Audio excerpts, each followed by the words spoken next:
Hello, welcome to the show. This is Do All the Things. On today's episode, we're back once again with the Shark Rocket. What is it? HV300C, and this time it has a perforated hose. Yeah, let's fix that. We'll try.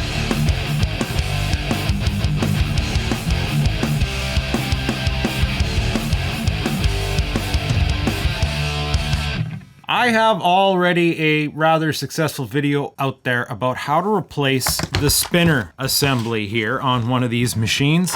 And it came into the shop for, once again, the little rotato here blew out on it. Now, I don't necessarily know that it's the fault of the vacuum itself as much as user error. Hair can collect into here, and if you don't clean it out, it completely blows out the bearing assembly. I don't know how it does it. I wasn't there, but enough speed, enough spinning, it starts to melt stuff and then it fails. So they needed a second spinner, and we got the second spinner. It's cheap and easy to find on Amazon, relatively easy to install, but then I noticed this time, we also got a perforated hose, and I don't think your vacuum's gonna suck very good with a perforated hose, so let's tear into this thing. You wanna know how to replace that, right? So down here on the bottom, we got these three locks, one there, one there, one there. You might have already gotten this far. This piece will lift out. In there is where you want to clean. How to get in there? Well, we have to take this apart, so it's an opportunity to do so. Otherwise, you can check out the other video, which will explain. You might actually have to take this assembly apart once in a while to really deep clean it. Now we have 1, 2, 3, 4, 5, 6, 7, 8 screws that have to come out, and they are T15H screws. So one of these dealies, it's like a Torx head with the little hole in the middle. They're security screws. Now, bits this size are not going to get to the bottom of some of these deeper holes. You would need something like an elongated bit or, an actual screwdriver to do that. So bear in mind, if you're working on this machine, you might have to purchase a specialty tool. Not that these things are very expensive anymore. If you're already ordering stuff from frickin' Amazon, well, I guess it's another $15. I'm actually surprised there aren't cheaper options for this on here. But removing the screws, you gotta watch out for this one here.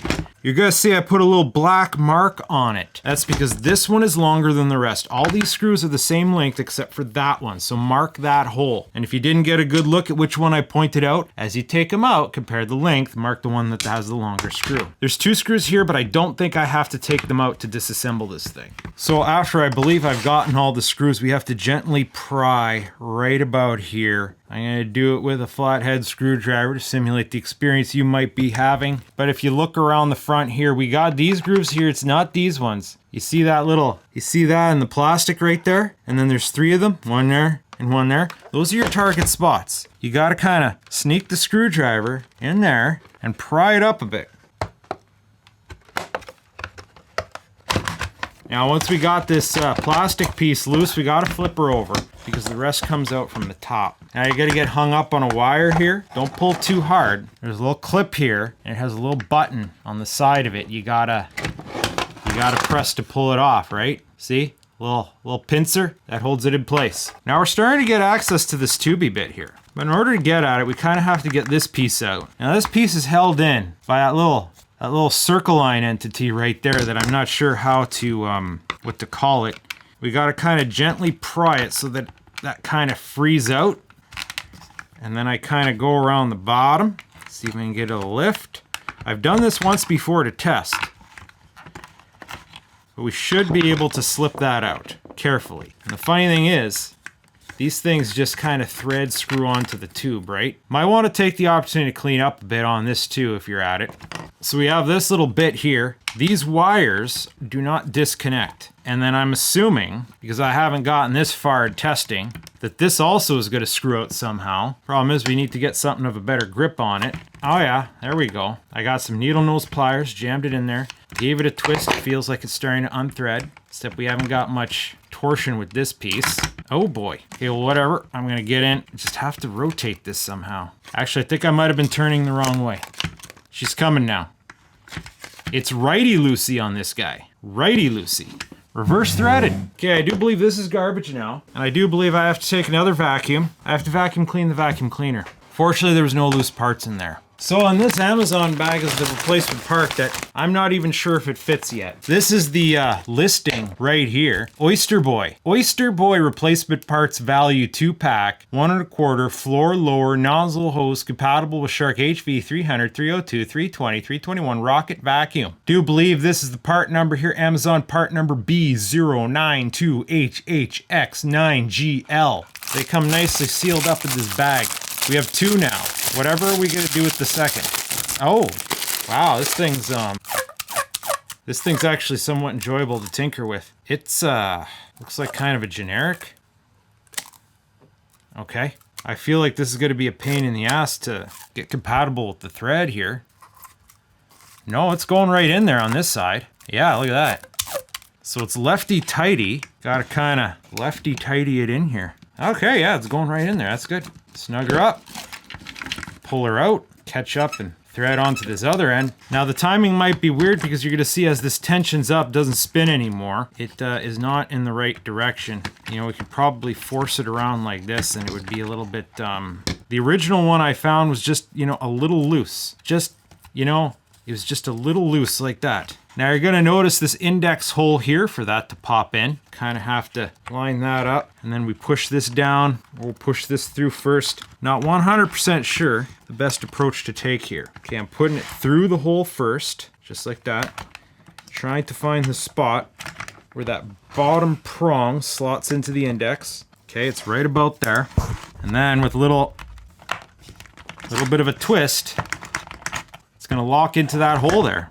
It's pretty straightforward, the gist of it. Now this little bushing here might have slipped out. So we gotta kind of simulate this thing sitting where it's gonna be because it's gonna wanna pop out. So just kind of firm it down there. Slip these wires back into the channel in which they go. Grab our top assembly, find our little plug-in here, plug in our little plug-in. Then back first, snug that on back here, flip it over, double check these things haven't slipped out, because they might. And then, oh, did we come loose on the back here?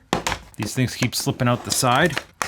Snap, snap, snap, clip, clip, clip. Should be a simple process of reversing the screw installation procedure. Remember, we got a longer one here that goes into the marked hole. Screws are back into place. Now, quite possibly, this thing does not feel like it wants to go smoothly. Looks like I didn't get the alignment of my hose here correct. Looks like I have to do this twice. That's a me problem. Yeah, I think I missed the lower index hole when I put it in here. Thing is, if I seat the lower index hole first, it doesn't seem to want to go in at all. Okay. Looking at it from this angle here, you pay attention to the lower index hole. Push this through, get it seated in that hole, and snap down. Oh, a little bit of push here, leveraging here. Yeah, she looks like she's sitting nice now. Okay, so that process is a little bit finicky. Now let's try putting this back together for a second time. Again, paying attention to these things that like to slip out. Yeah, she feels like she went back together easier this time. Looks like I got some hair buildup on this roller here. It might be a good idea to try to remove. Now this should pop on easy now. Oh yeah, there it goes right there. Cool, so new holes, new sweeper. This looks good again. Attach it up there, plug it in, try it out. Yeah, she feels and sounds back to normal now, bud. Interesting vacuum. Clearly has design flaws. I got very mixed responses to the last video I made because some people are like, huh? It breaks that easy, you need special screwdrivers to fix it? I don't like that. Oh, maybe I don't blame you, bud. But it's almost a new form of subscription-based services because, yeah, the last roller only lasted a year, probably could get more out of it, but then the roller only cost $20 Canadian to replace. This new hose, it should last a while, and you got 2 for the price of 1, so, yeah, it's gonna cost her $20 a year to keep this machine running, and still cheaper than buying a new one. Especially if you're one of those green people who just doesn't like chucking stuff out if it can be repaired. It's kind of great that you just find some parts on this for cheap, and just boom. All you need is a specialty screwdriver. That's the only problem. You need to get yourself a T15H. but then it's the only screwdriver you really need to do that service to it. Some of the smaller screws are T10H, but to replace those two parts, haven't needed it.